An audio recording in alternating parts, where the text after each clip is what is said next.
নমস্কাৰ মোৰ আখললে আপোনালোক সকলোকে পুনৰবাৰ স্বাগতম জনাই আজিৰ ৰেচিপি ভিডিঅ'টো আৰম্ভ কৰিবলৈ লৈছো।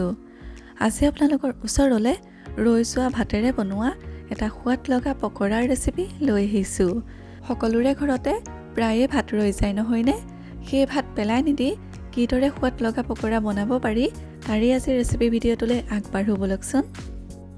ৰৈ যোৱা ভাতেৰে পকৰা বনাবলৈ এয়া অলপ ভাত মই বাটি এটাত লৈ লৈছো। যিমান পকৰা বনাম বুলি ভবা হয় সেই অনুসৰি ললে হয়, মই ইমানখিনি লৈছো। আৰু অকল ৰৈ যোৱা ভাতেৰেহে বনাব পাৰি তেনেকুৱা নহয়, এনেৰেও বনাব পাৰি। ভাতৰ লগতে গোটাই লৈছো এয়া অলপ নৰসিংহৰ পাত। পকৰাত নৰসিংহৰ পাত দিলে বহুত ধুনীয়া গোন্ধ এটা আহে। এয়া মই ইমানখিনি লৈছো। আৰু লৈছো এয়া কাটি লোৱা দুটা পিঁয়াজ এই ধৰণেৰে মিহি মিহিকৈ কাটি লৈছো। এয়া আৰু পিঁয়াজৰ লগতে লৈছো এয়া এটা কাটি লোৱা জলকীয়া। জ্বলাটো নিজৰ জোখ অনুসৰি দিলে হয়, যিমান খাই মই এটা জলকীয়া এয়া কাটি লৈছো। এতিয়া ভাতখিনিত দিম বেচন। এয়া বেচন প্ৰথমতে মই প্ৰায় 4 চামুচ মান দিম, আৰু যদি পিছত দৰকাৰ হয় আকৌ মই ব্যৱহাৰ কৰিম। প্ৰথমতে 4 চামুচ বেচন মই এয়া দি লৈছো। এতিয়া বেচনৰ লগতে ভাতখিনিত দিম কাটি থোৱা পিঁয়াজখিনি। এয়া বস্তুৰ জোখখিনি যিমান বনাম বুলি ভবা হয় সেই অনুসৰি ল'লে হয়, মই এয়া জোখ কৰি লৈছো। এতিয়া পিঁয়াজৰ লগতে জলকীয়াখিনিও দি দিম। এয়া আৰু জলকীয়াৰ লগতে ৰেড চিলি পাউডাৰো দিব পাৰে বিচাৰিলে। এতিয়া এয়া নৰসিংহৰ পাতখিনি গোটাকে নিদিওঁ, কাটি পেলাই দিম। এয়া কাটি ললো। এতিয়া নৰসিংহৰ পাতখিনিও দি দিছো। যদি কোনোবাই নৰসিংহৰ পাত বেয়া পায় তাহলে মান ধনিয়া দিলেও হ'ব। এতিয়া দিছে সোৱাদ অনুসৰি নিমখ, লগতে দিম অকণমান হালধি আৰু দিম জিৰা গুড়ি। এয়া জিৰা গুড়িখিনি ঘৰতে পিচি লোৱা হয়। এয়া অকণমান জিৰা গুড়ি দি এতিয়া অলপ পানী দি পেলাই এয়া ভালকৈ মিহলাই ল'ম। এবাৰতে বেছি পানী দি নিদিব, নহ'লে একেবাৰে ঢিলা হৈ যাব। মিশ্ৰণটো অকণমান ডাঠকৈ বনাব লাগে, আৰু যদি ঢিলাও হৈ যায় তেনেহ'লে বেচন দি পেলাই ডাঠ কৰি ল'ব। এয়া মই চামুচ এখনেৰে ভালকৈ লৰাই লৈছোঁ ফাৰ্ষ্টতে, আৰু অকণমান মই ঢিলা হোৱা যেন পাইছোঁ। ইয়াত এতিয়া মই আৰু অলপ বেচন দিম। এয়া মই আৰু অলপ বেচন দি দিছোঁ, যিহেতু ডাঠ কৰিব লাগিব। এতিয়া বেচনখিনি দি পেলাই মই হাতেৰে মিহলাম। চামুচেৰে মিহলালে বেচনৰ গোটা গুটি থাকি যাব পাৰে। যদি হাতেৰে বেয়া পায় তেনেহ'লে চামুচেৰেও মিহলাব পাৰে বাৰু। এয়া মই ভালকৈ হাতেৰে মিহলাই লৈছোঁ। হাতেৰে মিহলালে সুবিধা হয়, আটাইখিনি খুব ধুনীয়াকৈ মিহলি হৈ যায়, আৰু ভালকৈ মিহলি হ'লেহে খুব ধুনীয়া সোৱাদ লগা হয় খাবলৈ। এয়াই এনেকুৱা জোখ কৰিব, ইমানটো ডাঠ কৰিব। এতিয়া মই ইয়াৰ পৰা সৰু সৰু লাডু বনাই ল'ম। যিহেতু পকৰা বনাম, গতিকে পকৰাৰ নিচিনাকৈ সৰু সৰু লাডু বনাম, আৰু চেপবোৰ নিজৰ হিচাপত দিব পাৰে। দীঘলেও কৰিব পাৰে, চেপেটাও কৰিব পাৰে। এয়া মই ফাৰ্ষ্টতে এনেকুৱা ধৰণৰ লাডু বনাই প্লেট এখনত এয়া ৰাখি ল'ম।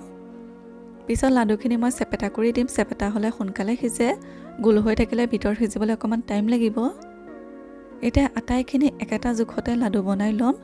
একেবাৰে সহজ বনাবলৈ, কিন্তু পকৰাটো খাবলৈ বিৰাট সোৱাদ লগা হয়। এয়া দ্বিতীয়টো লাডু কৰি লৈছোঁ একেটা জোখতে। ফাৰ্ষ্টতে এনেকৈ গোল কৰি পিছত মই চেপেটা কৰি দিম। এতিয়া আটাইখিনি বনাই ল'ম এই ধৰণেৰে। এতিয়া পকৰাখিনি ফ্ৰাই কৰিবৰ কাৰণে এয়া গেছত কেৰাহী বহাই দি অকণমান ৰিফাইন দিছোঁ সৰহকৈ। অকণমান সৰহ তেলত ফ্ৰাই কৰিলে ভাল হয়। এতিয়া তেলখিনি ভালকৈ গৰম কৰি লৈ ফ্লেমটো মিডিয়াম কৰি দিছোঁ। এতিয়া এয়া পকৰাৰ চেপ দি থোৱা পিচখিনি এপিচ এপিচকৈ দি দিম তেলত। এয়া দেখিছেনে, মই গোলৰ পৰা এয়া চেপেটা কৰি ল'লোঁ। এই ধৰণেৰে চেপেটা কৰিলে খুব সোনকালে সিজে আৰু তেলো কম লাগে। এতিয়া ফাৰ্ষ্টতে মই 4 পিচ দি পেলাই এইখিনি ভালকৈ ভাজি ল'ম। অকণমান ডিপ ফ্ৰাই কৰিব লাগিব, তেতিয়া ভাল হয় খাবলৈ। আৰু তেলখিনি ফাৰ্ষ্টতে হাই ফ্লেমত ভালকৈ গৰম কৰি ফ্লেমটো মিডিয়াম কৰিহে মই পকৰাৰ পিচখিনি দিছোঁ। হাই ফ্লেমত একেবাৰে নাভাজিব। এতিয়া পকৰাকেইটা এয়া লুটিয়াই দিবলৈ লৈছোঁ, আৰু যেতিয়া কেৰাহীটোৰ পৰা এৰাই আহে তেতিয়া উলটিয়াই দিব। আগতীয়াকৈ উলটিয়াই নিদিব, নহ'লে ভাঙি যাব। কেৰাহীটোৰ পৰা এয়া ধুনীয়াকৈ এৰাই আহোঁতে উলটিয়াই দিছোঁ। আৰু হাই ফ্লেমত ভাজিলে বাহিৰটো ৰঙা পৰিব, কিন্তু ভিতৰত নিসিজিব। সেইটো কাৰণে যিমান পাৰে কম ফ্লেমত লাহে লাহে ফ্ৰাই কৰি থাকিব। অকণমান ডিপ ফ্ৰাই কৰিব লাগিব, কিন্তু লাহে লাহে ফ্ৰাই কৰিব লাগে। এতিয়া এয়া ভালকৈ ৰঙচুৱা হ'লে ৰখিব লাগিব। এয়া পকোৰাকেইটা লাহে লাহে সিজি আহিবলৈ ধৰিছে। সম্পূৰ্ণ ৰঙচুৱাকৈ ভাজিম। আপোনালোকৰো যদি ঘৰত ভাত ৰৈ যায় তেতিয়াহ'লে সেয়া ভাত পেলাই নিদি এই ধৰণেৰে পকোৰা বনাই খাব পাৰে আৰু আবেলিৰ চাহ কাপৰ লগত জুতি ল'ব পাৰে। খাবলৈ বিৰাটেই টেষ্টি হয়। এয়া আকৌ ফ্ৰাই হ'বলৈ দিম। এয়া অলপ সময়ৰ পিছত খুব ধুনীয়াকৈ পকোৰাকেইটা ৰঙচুৱা হৈ আহিছে, দেখিছেনে? এই ধৰণে ৰঙচুৱাকৈ ভাজিব লাগিব। এইখিনি আকৌ এবাৰ উল্টিয়াই দি অকণমান সময় ৰাখিলে এয়া নমাব পৰা যাব। আৰু এয়া পকোৰাকেইটা খুব ধুনীয়াকৈ ৰঙচুৱা হোৱাকৈ ভাজি হৈ গ'ল। এতিয়া মই প্লেট এখনত এয়া উঠাই ল'ম। এয়া চাওকচোন, দেখিবলৈ কিমান টেষ্টি হৈছে নহয়নে? এয়া বাকীকেইটাও তেলৰ পৰা ভালকৈ টুকি টুকি উঠাই লৈছোঁ। অকণমান সময় কেৰাহীটোৰ ছাইডত এই ধৰণেৰে ৰাখি দিব, তেতিয়া এক্সট্ৰা তেলখিনি আঁতৰি যায়। টিচু পেপাৰ বা বাটাৰ পেপাৰতো পকোৰাখিনি ৰাখিব পাৰে, তেতিয়া এক্সট্ৰা তেলখিনি শুহি লয়। এয়া আটাইকেইটা পকোৰা উঠাই ল'লোঁ। কিমান লোভনীয় হৈছে দেখিবলৈ নহয়নে?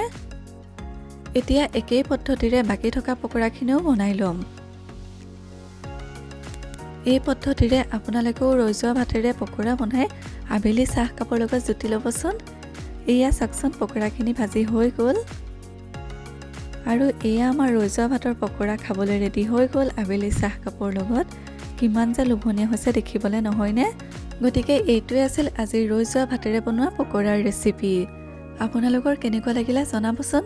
আৰু যদি ভাল লাগিলে তেনেহ'লে লাইক, কমেণ্ট, শ্বেয়াৰ আৰু চেনেলটো ছাবস্ক্ৰাইব কৰিবলৈ নাপাহৰিব। আকৌ এটা নতুন ৰেচিপি লৈ অহাৰ প্ৰতিশ্ৰুতিৰে আজিলৈ বিদায়। ধন্যবাদ।